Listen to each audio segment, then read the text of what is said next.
Oui, je suis Barry Freeman. Je suis le représentant spécial adjoint pour le bureau de l'ONU pour l'Afrique de l'Ouest et l'Afrique et du Sahel.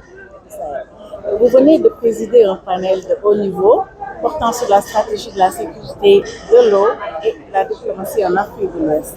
Pouvez-vous revenir sur les grandes lignes de cette importante rencontre? Oui, on était très, très contents d'organiser cette session avec la participation de 3 ministres,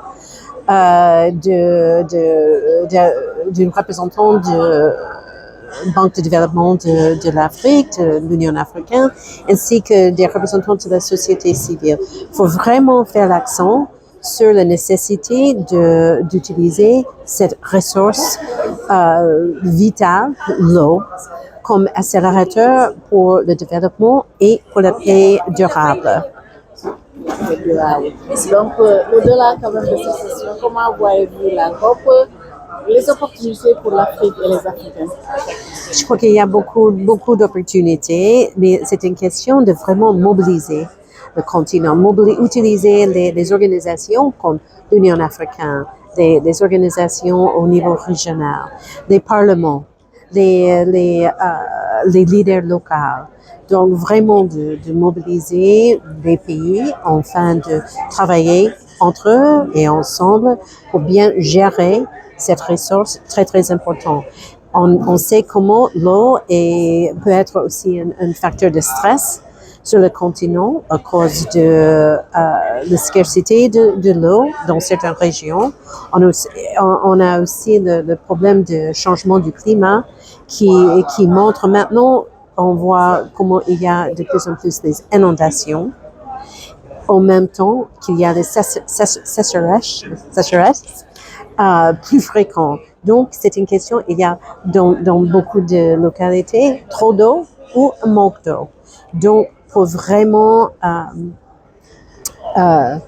résoudre ce problème, ça demande une gestion saine, une gestion qui est vraiment focalisée sur le bien-être des communautés, mais aussi le bien-être des communautés qui sont sur les frontières des pays différents. Donc, on a entendu, par exemple, comment ils gèrent les ressources d'eau dans le bassin de Lake Tchad. Il y a aussi d'autres organisations où il y a des bonnes pratiques. Je crois que c'est maintenant qu'il faut, il faut vraiment faire sortir les bonnes pratiques afin de résoudre les défis. Vous avez mentionné tantôt, entre sécheresse, inondation, érosion côtière, la facture du changement climatique se révèle bien lourde pour le continent africain, qui produit pourtant moins d'énergie, de gaz à effet de serre. Mais que pensez-vous maintenant des fonds compensatoires? J'ai pas compris. Les fonds, oui, ça c'est toujours une question. Ce qu'on essaie de faire à l'ONU est vraiment d'être un mobilisateur pour les fonds, pour les pays, ou bien d'utiliser nos agences, fonds, programmes de l'ONU. Mais non, c'est une grande question. On est là à Bakou, vraiment avec cette question sur la table. Et je crois qu'il y a cet aspect pour l'Afrique maintenant, il y a cet aspect de justice climatique aussi. Parce que c'est pas les pays du continent qui produisent des problèmes, qui accélèrent le changement climatique. Et si je peux dire aussi un mot, c'est un mot sur le genre.